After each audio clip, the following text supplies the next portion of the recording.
Hello, hello, good evening, all of you. You are most welcome on our YouTube channel, Dr. Akhilesh Sharma. Today we will discuss about the measuring of intake and output. Today we will discuss about measuring of intake and output. बेटा patients का क्या होता है, intake and output chart हमें maintain करना होता है। Intake means जो पेशेंट दिन भर जितना ले रहा है मींस पानी ले रहा है, जूस ले रहा है, खाना ले रहा है, रोटी ले रहा है, सब्जी ले रहा है, दाल ले रहा है, चावल ले रहा है, भात ले रहा है, रायता ले रहा है, आईवी फ्लूइड ले रहा है या कोई और डाइट ले रहा है, ये सारी चीजें क्या कहलाती है? इनटेक। और आउटपुट मींस उसका यूरिन कितना आ रहा है, कोई ड्रेन डली हुई है, उस ड्रेन के अंदर कितना एमएल आ रहा है, समटाइम स्टूल पास कर रहा है तो वो कितना किया उसने, यदि उसके गैस्ट्रिक सिक्रीशन से या राइल्स ट्यूब से कोई सिक्रीशन आ रहा है तो वो कितना एमएल आया। इन सबको जब हम टोटल करते तो वो एमएल। तो ये बड़ा इंपॉर्टेंट है। One of the most basic methods of monitoring a client's health is measuring intake and output, commonly called I and O. कई बार आपसे कोई ये बोले बेटा आईओ चार्ट बना दो। आईओ चार्ट का मतलब होता है इनटेक आउटपुट चार्ट। ठीक है, समझ में आया? इनटेक आउटपुट चार्ट के अंदर it's a valuable insight into the clients, क्योंकि ये हमें पता है कि यदि कोई क्लाइंट 3000 ml अंदर ले रहा है तो बॉडी एनर्जी के लिए कुछ तो एब्जॉर्ब करेगी, एब्जॉर्ब करने के बाद बाहर निकालने की। अब यदि 3000 ले रहा है और 4000 बाहर आए, ये तो इंपॉसिबल है, फिर तो बॉडी के अंदर ब्रेकडाउन हो रहा है। तो इस कंडीशन में इनटेक कहां कहां से होता है बेटा? Water, ice chips, juice, milk, coffee and ice cream, artificial fluid include parenteral, central lines, feeding tubes, irrigation and blood transfusion. Means कितने एमएल ब्लड दिया, कितने हमने अंदर सलाइन डाली, कितना आईवी फ्लूइड उसने लिया, कितना खाना खाया, कितना जूस, कॉफी, जो भी उसके शरीर में जा रहा है उन सबको क्या बोला जाता है? इनटेक। आउटपुट मींस जो drain tube, Ryle's tube, blood loss, bleeding, stool, urine, जो सब आ रहा है उन सब के यूरोवैग के ऊपर या बैग के ऊपर एमएल लिखे रहते, वो आपको मेंटेन करना है। और after 24 hours you will calculate them कि कितना आउटपुट हुआ और कितना इनटेक गया। इसके बेस पे हम किसी पेशेंट के कंडीशन को असेस कर पाते। इसके जो पर्पज है बेटा, पहला पर्पज जो आएगा intake and output chart maintain करने का, evaluate clients fluid and electrolyte balance. Patient के फ्लूइड एंड इलेक्ट्रोलाइट बैलेंस को मेंटेन करने के लिए ये इनटेक आउटपुट चार्ट बनाना जरूरी है। उसके बाद सजेस्टिव वेरियस डायग्नोसिस करने के अंदर बहुत हेल्पफुल होता है। उसके बाद फ्लूइड थेरेपी, कितना फ्लूइड इसको देना है, कोई फ्लूइड की ज्यादा क्वांटिटी तो नहीं हो रही, ओवर हाइड्रेशन तो नहीं हो रहा, ओवर हाइड्रेशन मींस ज्यादा फ्लूइड तो नहीं पहुंच रहा, कम तो नहीं पहुंच रहा, या ज्यादा फ्लूइड दे दिया है बाहर नहीं आ रहा। इस कंडीशन में हम लेजिक्स फ्रूजेमाइड भी दे देते हैं जिससे कि बॉडी के अंदर जो स्टोर फ्लूइड है वो बाहर आ जाए। Documents the client ability to tolerate oral fluids, और हमें डॉक्यूमेंटेड करना है कि वो क्लाइंट्स कितना फ्लूइड ले रहा है, कर रहा है। सिग्निफिकेंट फ्लूइड लॉसेस, कितना फ्लूइड लॉस हो रहा है वो हम मेजर करेंगे। डिहाइड्रेशन को रोकेंगे, सर्कुलेटरी ओवरलोड को रोकेंगे, और एक्यूरेट रिकॉर्ड कीपिंग करेंगे। ये नहीं 200 ml निकल रहा है आप 400 ml लिखें, जो एक्यूरेट रिकॉर्ड है कितना आउटपुट हुआ, कितना हुआ। कई बार फिजिशियन आवरली चार्ट मेंटेन करने को बोलता है। Hourly chart maintain means 7 AM पे कितना इनटेक था, कितना आउटपुट, फिर 8 AM, फिर 9 AM, फिर 10 AM, ऐसे करके इसको क्या बोलते हैं? Hourly chart. इसको क्या बोलते हैं? Hourly chart. यदि आपने कोई दवाई दी है यदि 10 ml में, तो वो 10 ml इनटेक में लिखनी होगी कि 10 ml हमने ये दे दी है।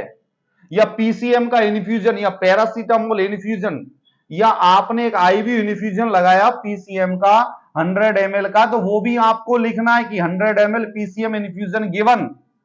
तुम पढ़ना सीख जाओ बहन जी, सो मत। PCM infusion given. यदि आपको नींद आ रही है, you can move air, no problem for me, but you have to, आप खड़े होके पढ़ सकती हो, मुझे कोई प्रॉब्लम नहीं है, खड़ी हो जाओ पीछे बैठ के आराम से, पर क्लास के अंदर आपको सीखना है कि your time should not be waste. समझ में? आपको नींद आ रही है, पीछे जाके खड़ी हो जाओ तो नींद उड़ जाएगी, जाके मुंह धो लो, नींद उड़ जाएगी, जाके 2 मिनट घूम लो, क्योंकि आपके 2 मिनट घूमने से बाकी के 10 मिनट बच जाएंगे। If you feel lazy you can stand and you can use your measures to prevent laziness. उसके बाद document the clients ability to tolerate oral fluids, सब डॉक्यूमेंटेड करना है। सिग्निफिकेंट फ्लूइड लॉसेस हो रहा है क्या, ये हमें डॉक्यूमेंटेशन करना है, रिकॉर्ड करना है। आर्टिकल कौन कौन से रिक्वायर्ड होंगे बेटा, intake and output form at bedside पे intake form and output form. और यदि आप सरकारी अस्पताल या किसी ऐसे अस्पताल या किसी रूरल एरिया में काम कर रहे हो जहां इनटेक आउटपुट चार्ट नहीं है, तो वहां पर आप इनटेक आउटपुट चार्ट बना सकते हो। कैसे, इधर लिख देना बेटा टाइम, इधर लिख देना इनटेक, इधर लिख देना आउटपुट। इनटेक 7 AM पे 100 ml जैसे PCM, 100 ml मेट्रोजिल, ठीक है बेटा, फिर 50 ml NS, ऐसे करके टाइम टू टाइम आप लिखते जाओगे। इधर आउटपुट में आप लिखोगे यूरिन कितने आया, 20 ml 7 बजे, ऐसे आउटपुट में बना सकते हो आप यदि आपके पास चार्ट नहीं है तो। वरना हॉस्पिटल्स के अपने अपने प्रेस्क्राइब्ड परफॉर्मा होते हैं जिनको आप यूटिलाइज कर सकते हो। जब मैं आपको फंडामेंटल ऑफ नर्सिंग पढ़ा रहा हूं तो इसका मतलब ये जो किताब बोल रही है वो भी पढ़ा रहा हूं, और जो practical things which I learn in my life that's also I am sharing with you people. कई टीचर कई पर्सन जो आपको किताब बोल रही है पढ़ा देंगे, लेकिन ये सारे प्रैक्टिकल फॉर्मेट्स आपको वही पढ़ा पाएगा जो आपके प्रैक्टिकल में टीचर है। जब ही तो हमारी गवर्नमेंट्स को, जितने भी क्लिनिक वाले हैं उनको भी यूटिलाइज करना चाहिए, क्योंकि क्लिनिशियंस के पास बहुत बढ़िया नॉलेज होती है प्रैक्टिकल एस्पेक्ट्स की। उसके बाद बेटा ग्लव्स होने चाहिए, इनटेक आउटपुट चार्ट होना चाहिए, बेड पान, यूरिनल, बेड साइड कमोड और कंटेनर होने चाहिए। मेजरिंग इनटेक एंड आउटपुट, सबसे पहले क्लाइंट का आइडेंटिफिकेशन बेंड चेक करना है, क्लाइंट राइट है कि नहीं। तुम्हें मिसेज यास्मीन का चेक करना है और तुम गए मिस्टर शमसुद्दीन के पास, तो यहां तो मिस्टर और मिसेज का ही चक्कर पड़ गया। एक्सप्लेन प्रोसीजर बिफोर बिगिनिंग, मरीज को एक्सप्लेन कर देना है procedure. Clean hand, hand clean कर देने। Rule of intake and output record बता देना है, और पेशेंट को भी एक्सप्लेन कर देना है भैया आप अपना नॉर्मल इनटेक और नॉर्मल आउटपुट रखो।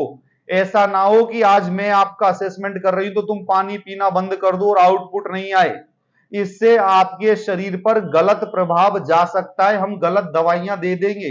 तो आप अपना व्यवहार, अपना पैटर्न नॉर्मल रखो, जिससे कि आपके शरीर के लिए हम उचित दवाइयां आपके बेस पर, आपके व्यवहार के बेस पर प्रदान कर सकें।